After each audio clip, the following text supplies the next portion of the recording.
Yep, we're back up, I think. In theory. In theory, dearie. Hopefully, if you reload your page. What in the world? Dope.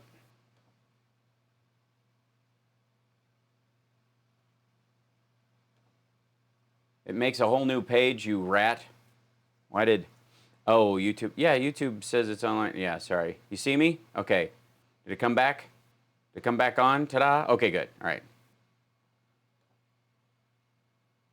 I got to go back to my... It's super weird when it goes like through that, like when you have to restart it within the software and whatever. So, here you go. It says... What does it say? Oh, I see. It goes way over here to the tail end. Don't go back, you bastard. All right. Well, as long as you guys can see me, that's all that matters. So, yeah, I made it a whole new page. Super weird. I do.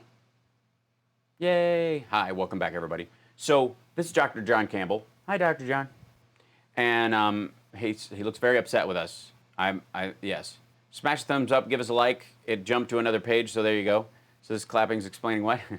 So this chap's explaining what. So Dr. John Campbell talks a good deal about it. He gives updates on the stats, what the treatments are like, what they know about it. He's an epidemiologist and a doctor.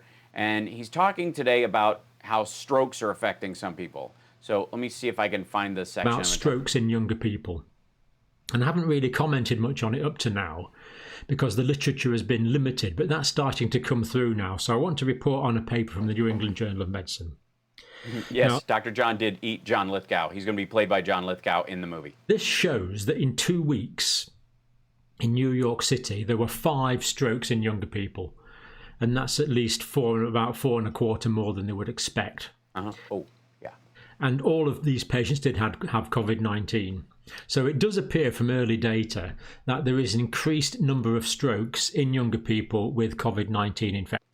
So also the strokes that he's talking about, there's different types of strokes that you can have. There is a clotting that is occurring in the brain of some COVID patients. And there was a doctor talking about how he was doing brain surgery. Literally, they're digging a clot out of the brain of one of these victims.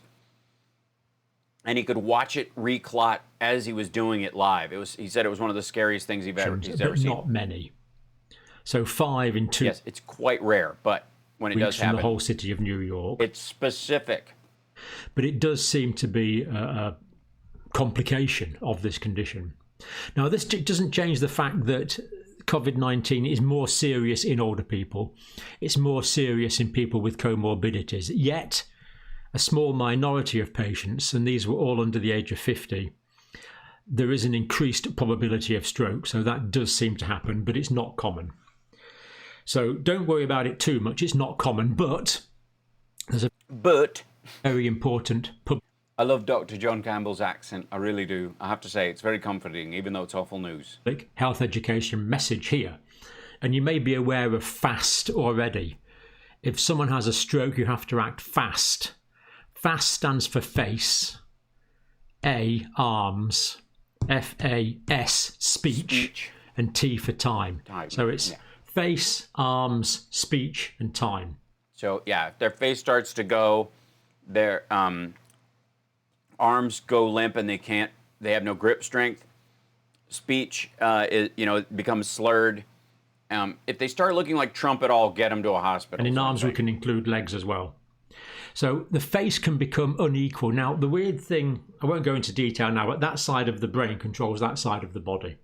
So if there's a damage on stroke on that side of the brain, this side of the face won't work properly, like that. So what I normally do as a quick check is get someone to smile and pull a face or something and see, and if you're watching them, just see if it's symmetrical. See if the facial expressions are symmetrical. If there's a droop on one side or weakness on one side, then take immediate medical advice, act fast. If there's a weakness in the... He's certainly from up north, isn't he? ...arms or a lack of sensation in one of the arms, normally on one, not the other. Oh, thanks, Aidan. I'll run then again, act fast, or again, weakness or loss of sensation in one leg. Or if there's difficulty with speech.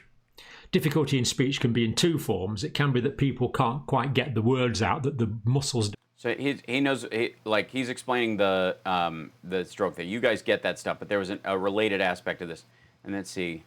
in case He's talking I'm about making it up. these particular cases. Now, this is large vessel strokes. And now, it breaks down why. The large vessels. So, for example, the large vessels, like the vessels in your neck, the carotid artery. So if you feel that knobbly bit in the middle of your neck, let me show you how to do this. Your knobbly bits. I've been feeling my knobbly bits. I'm not ashamed to say it. This anyway.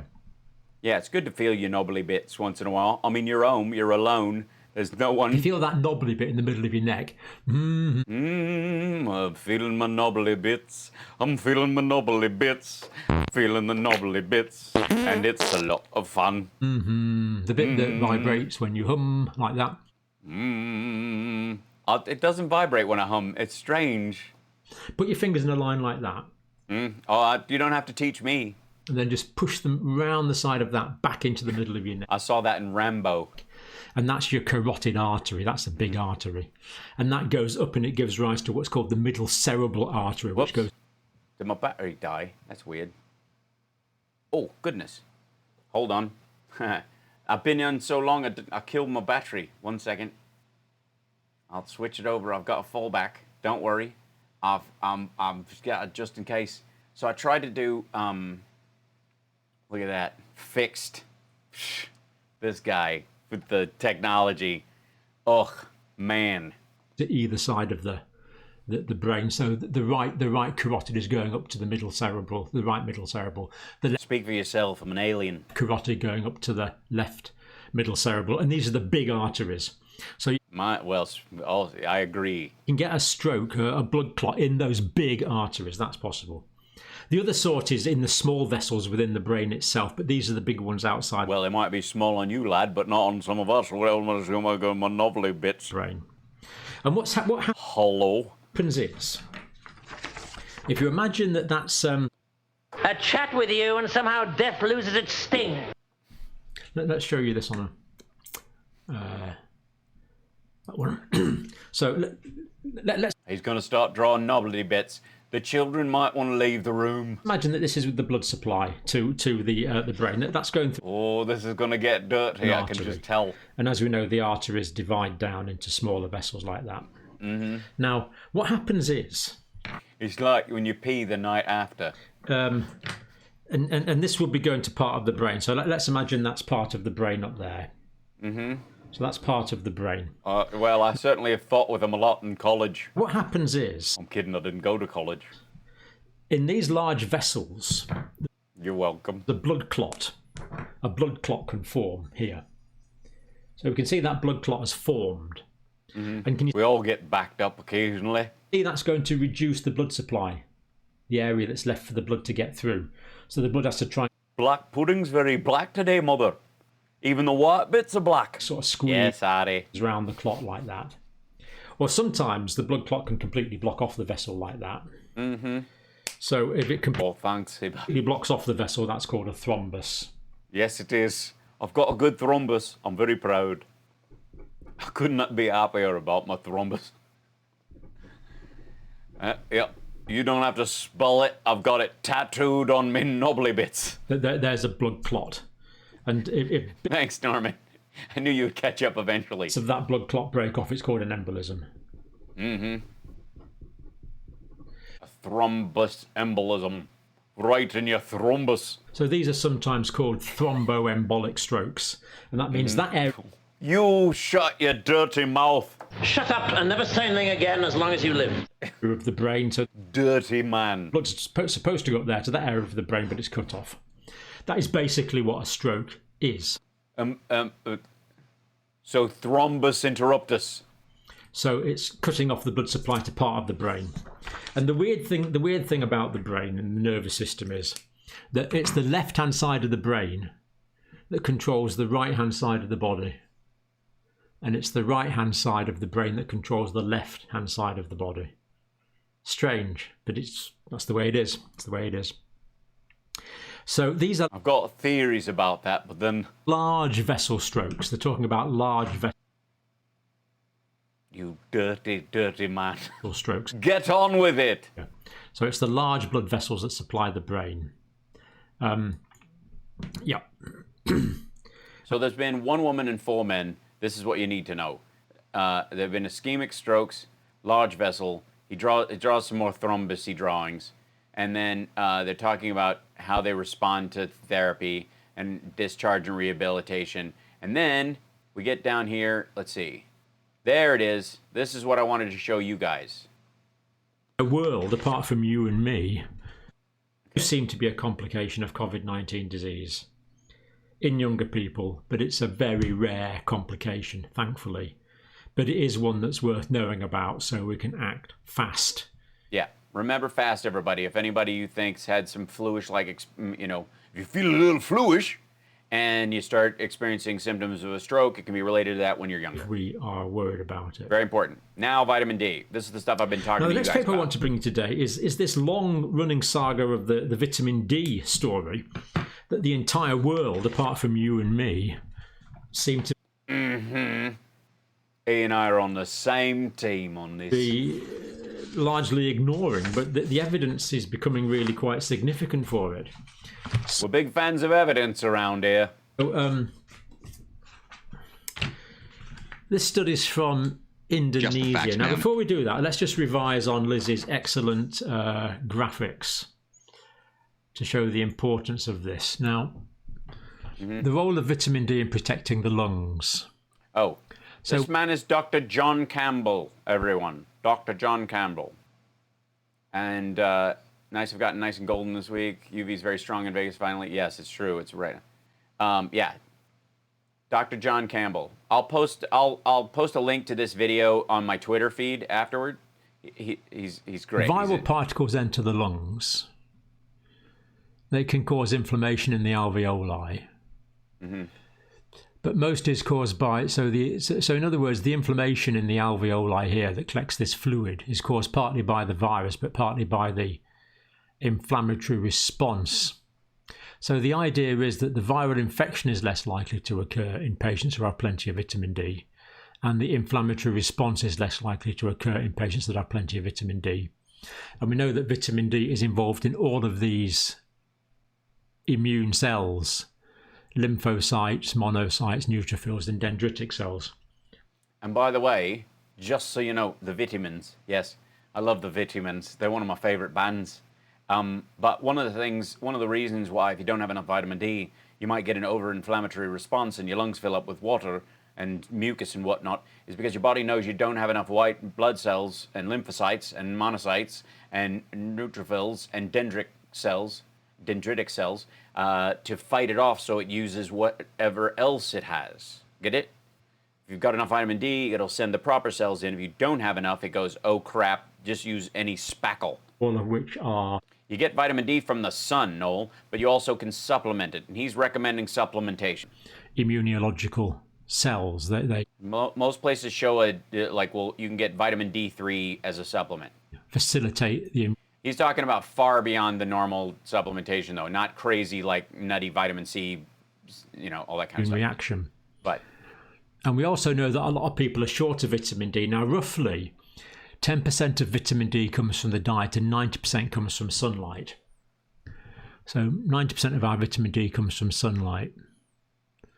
And studies have found that many people in northern latitudes are deficient in vitamin D. This vitamin D deficiency is even more pronounced in people with darker skin. So the darker your skin, the more slowly you will produce vitamin D. The lighter your skin, the more quickly you will produce vitamin D for a given amount of sunlight. So that was one of the reasons why it's very possible that the African American community gets hit very hard in this. Two reasons. Beyond the idea of, I've heard the sip and the scissor problem. That would be a very specific younger group of people, and it may or may not be an aspect of this, but just having it in the house, Robitussin and all this stuff, and using it fairly regularly is a problem. But the darker your skin is, the slower you produce vitamin D. So if you're deficient in it, you're not going to be able to pick it up just because the sun comes out in the summer. So basically, let's say more sunlight gives you more vitamin D, and you are able to fight off this disease sooner. The lighter your skin, the more vitamin D. As soon as the sun hits you, you're producing vitamin D. If you have darker skin, it's going to take you longer to start developing vitamin D. Yeah. So this is particularly a risk in darker skinned people, but as we've seen, they are lower in many people as well. Just dark-skinned people are particularly. Now I want to go back real quick, something that he was showing in that. So dietary sources include oily fish, egg yolks, liver, butter, and mushrooms. The Germans and the Russians eat a lot of mushrooms in their diet, and they're arguing that that's probably why they're like the infection rate and the damage is lower for some of the people there that don't drink themselves into ill health. That aspect of it. So egg yolks, oily fish, liver, butter, mushrooms. Most meats will have a certain amount of it as well, but those are where you get it from. Notice on the other side right up here, it says, study found using supplements to correct for very low vitamin D levels led to 70% less viral and bacterial respiratory tract infections. 70%. That's not 12, 19%, 10. That is significant. By the way, Diane's saying, I also read that elderberry has a component that blocks viruses. I wonder if anyone has looked into it regarding COVID. We have elderberry juice in our fridge that we drink. It's, not raw mushrooms. I would imagine cooking them is very, important. By the way, you wonder why we have vitamin D in our milk, why our vitamin D, besides the fact that it helps you process the calcium that's in there, why we've supplemented milk with vitamin D for decades, largely due to the fact that the Spanish flu and we as a people dealt with the Spanish flu and with tuberculosis, and they were trying to mitigate the damage. It's kind of like putting fluoride in the water. Putting vitamin D in the milk was one of the ways that made a lot of people made sure that they got a lot of milk, especially in areas where you're not getting a ton of sunlight, or they have shorter days, when you get up into Minnesota and Chicago where you're spending a lot of time inside. So vitamin D is incredibly important in protecting yourself if you get this from tipping over into the cytokine storm that wipes you out. Some of the, he says, some of the, where it comes from, a widely accepted scientific theory. As people migrated from Africa to northern latitudes with less sunlight, their skin lightened over generations so it could produce sufficient vitamin D for optimal health. They're literally the only reason for lighter skin over time is to ease the production of vitamin D in the body as you move north into areas where there is less sunlight. So as you know, if you live near the equator or you live where there's tons of sunlight, your skin will get darker to protect you from sunburn, but it will also produce vitamin D more slowly.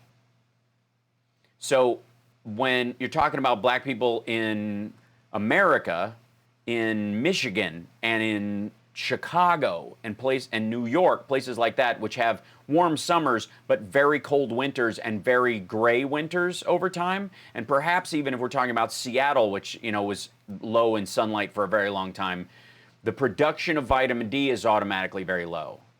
So they're going to be, it's less about the environment that they're in, or there's all kinds of other things to be dealt with in this as well, but supplementing vitamin D would shore up everyone's ability to protect themselves during this time period. Whatever else you want to deal with on the socioeconomic aspects of it or whatever. This is an incredibly important part of this story. You're more susceptible if you're in less sunny areas. That's true if you don't get enough regular sunlight. Yes, the Detroit winters are dark. Chicago winters are very dark and gray. It's super important, guys. Really important. So I take the same dose of vitamin D that he takes. I doubled up what I was taking as a supplement since this all started. I just took D3K2, and then tomorrow I'll take D3 125 milligrams. I've been taking D3K2 for 5 years for injuries I had. It's very smart. A sunlight cured rickets in children? Yes, and that was due to the fact that vitamin D has a positive effect. Am I gay? Not judging. No, I'm not. But I'm glad you're not judging. And and the word Trump hasn't been mentioned once. Well, there's no money to be made off vitamin D because it's a vitamin. So this is crucial. This is something that I've been talking about because he's been bringing it up. It's, yes, and it's one of those things that helps you with all respiratory illnesses. Look at that chart. 70% less viral and bacterial respiratory tract infections. So not just the COVIDs and the flu and all that kind of stuff, but also the, pneumonia, which is another aspect of this that puts people under and keeps them there. So the GNC is that my D3 I got at GNC when I went there. It's not. I currently take I think it's 10,000 IUs. I have to look at it on that thing, but I take 2 tablets of the D3 that they have, 125. So. As we've seen, they are low. But I mean, this is an incredibly important chart. And by the way, I want to see where he got this chart from because it's incredibly useful. Hopefully, excellent graphics. Oh, one of his supporters went through and broke it down and sent it to him. That's why. Liz Gould. To the lungs. So she visualized it for him to try to explain this. Great. Okay. Immune cells, lympho. So yeah. And studies have found that many people in northern latitudes are deficient in vitamin D. This vitamin D deficiency is even more pronounced in people with darker skin. So right. So this is the other point he was making. 2 aspects of these areas, which is most Americans, 40% of Americans are vitamin D deficient. 80% of black people in the United States are vitamin D deficient, and 70% of Hispanics. And it is entirely devoid of, yes, I am on Twitter, at Hal Sparks. It crosses all socioeconomic levels. The difference is skin response to the sun, period, and geography. So and when you combine those things, you move to Minneapolis or you move to Detroit or New York or anything on the upper part of the country, and that includes Seattle, Washington, where it hit really hard. California was able to manage a lot of this stuff. It's a very, beach cultures might actually be able to weather this a little bit. It might speak to why Florida has less of an issue because of the normalcy of sunlight and beach and being outside. This may play a factor in why, same amount of infection but lower rates of hospitalization might strictly be that people are going out to the beach. They're getting out. More melanin is for more sun, right? And because of that, though, one of the secondary factors is you don't produce enough. You don't produce enough vitamin D to make up for a deficiency, anyways.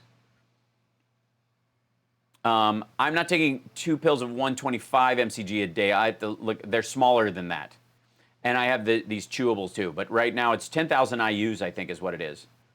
He talks about the dosage in a second, I think. And okay, here we go. This is an Indonesian study on comorbidity and mortality. And it's a retrospective cohort. So that means they looked at a cohort, after they looked back retrospectively, which included 2 cohorts, active and expired. Now, it's written in funny language. Expired means they died. So people that were alive, in other words, people that were alive and people that had died. Of 780 cases with laboratory confirmed COVID, SARS-CoV-2 infection in Indonesia. So Indonesia. I'm now going to be pronouncing it Indonesia from now on.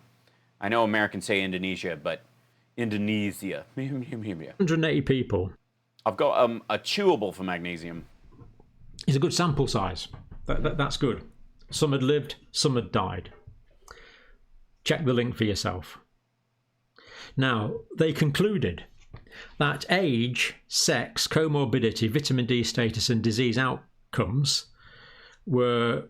Right, so this is what they recorded. They recorded the people's age, their sex, their other diseases, their vitamin D status, and what happened to them, whether they died or not, basically, how ill they got. So that was recorded. and they recorded. This is a normal way of recording vitamin D levels, 25 OHD levels. Now they're using the kind of old-fashioned way of recording. I'm not sure if this is how you record it in the States.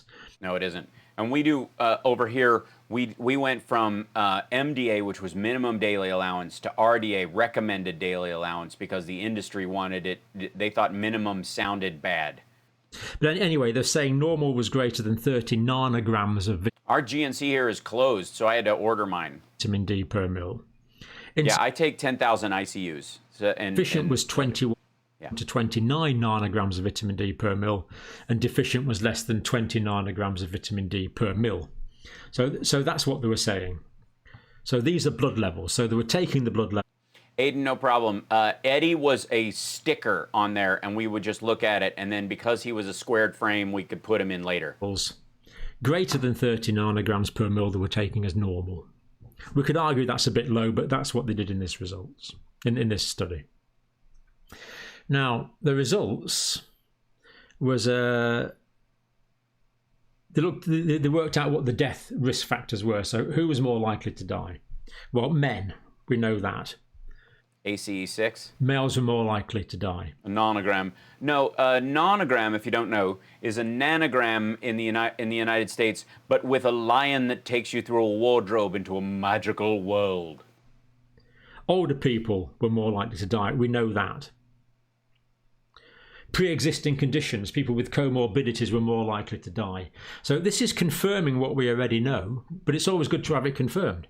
So men are more likely to die than women. The old are more likely to die than the young. Those with comorbidities are more likely to die than the previously healthy. Then what? But they also found that people with below normal vitamin D levels were more likely to die. Mm-hmm. So they found that group 3 were more likely to die than group 1. Yep. There you go. That's what they found.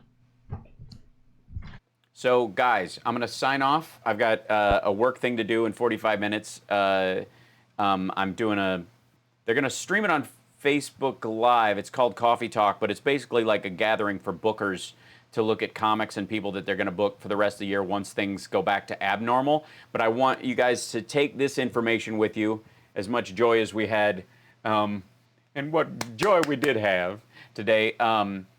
Do you still speak to the game? I do stream. I'd love to be house co-host. At some point, we will start doing. Thanks, Rob. I appreciate it. Thanks for being here, and for the super chat, and for this part is key, guys. Check your vitamin D levels if you have any ability. If you have any question, there is no question. You're probably aware that yes, you can watch it again. It'll roll back, so you can replay this anytime you want, but. Check your vitamin D levels. If you don't have the ability, the assumption is that you're probably low if you can't check and you don't check. Thank you, Christina. But upping your supplements for the time being, for the next period until until such time as we're past this, is not a bad idea. And it's not hard to get a hold of, and it's not particularly expensive. The other thing is get some sunlight if you can. I know we're all inside, and if you drink milk, and I do, drink whole milk with vitamin D supplementation. I get the kind, the Horizon, which has omega-3s in it as well. They add that, these are all, these are things. And if you do get sick, if you start to feel ill, and you start to develop a cough, better to go to the doctor and get tested to see if that's what you have before you start taking regular over-the-counter cough medicine. So those are the two little things. If I can add that to you and it benefits you in no milk, long story, that's fine. But you can, if you don't drink milk, a lot of almond milk, silk, and those kind of things, you can get the kinds that are vitamin D fortified. I recommend that like I said, for the time being. Oh, and my headphones are going to die too. So they just told me so. So these are crucial, guys. So anyways, I appreciate you guys showing up. I'll be here at 3 o'clock every day, except for Thursday, which will be here a little bit later, probably 3:30, 4 o'clock. It just depends on when I'm done FaceTiming with my kid. He takes precedence. And then, but I'm gonna start bringing in parts of this, what can help as we go through, go through this to be safer. Yeah. No, I drink whole milk. Because it's like artificial sweeteners to some degree. It's like, yeah, it can be rough. So there you go. Moto, I think I can host you. I don't know. Yes. The answer is yes. I'm glad to. Yeah, just don't know how. So we'll do that. But you guys take off. Be well. Yes. It's at 5:45. Yeah, that's what I'm signing on. Thank you. So, anyways, you guys are awesome. And by the way. Richard, I think I said okay to your request on Call of Duty as well. So, if that was you, let me know if you got it and if it's cool. So, and Can't Stop Lying says hi, Summer. Don't drink milk; it is so gross. Well, then, if you drink a milk equivalent or something else, that is get the vitamin D supplemented kind is my point. Yeah, so there you go. Anyways, take care of yourselves. Take care of somebody else. You guys are awesome. I will see you guys. I'll be streaming later on after my business thing that I'm doing. But in the meantime, you guys are fantastic, and I adore you. And I appreciate all the new folks who are dropping in and becoming patrons. Please consider doing it. Patreon.com/HalSparks. It's not expensive, and it helps us exist. And yeah, and I'll keep doing homework for you. Okay, you guys are awesome. Bye. See you later. Cheers. Yay. I think this works. Yeah, there you go.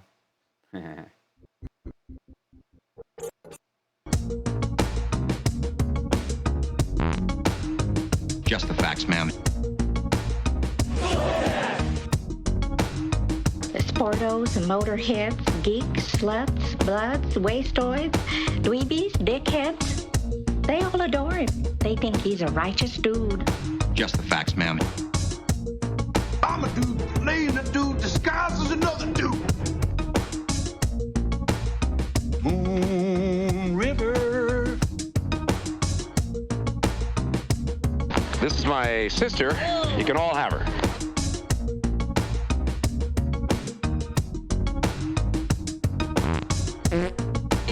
All right.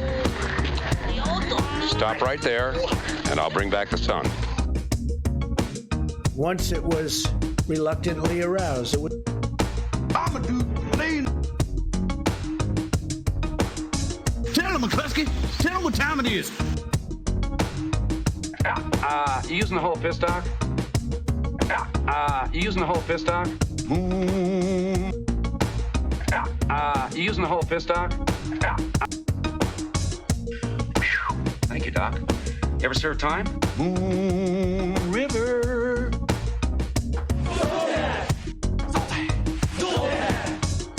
Just looking around here, I can tell you're a genuinely dirty person.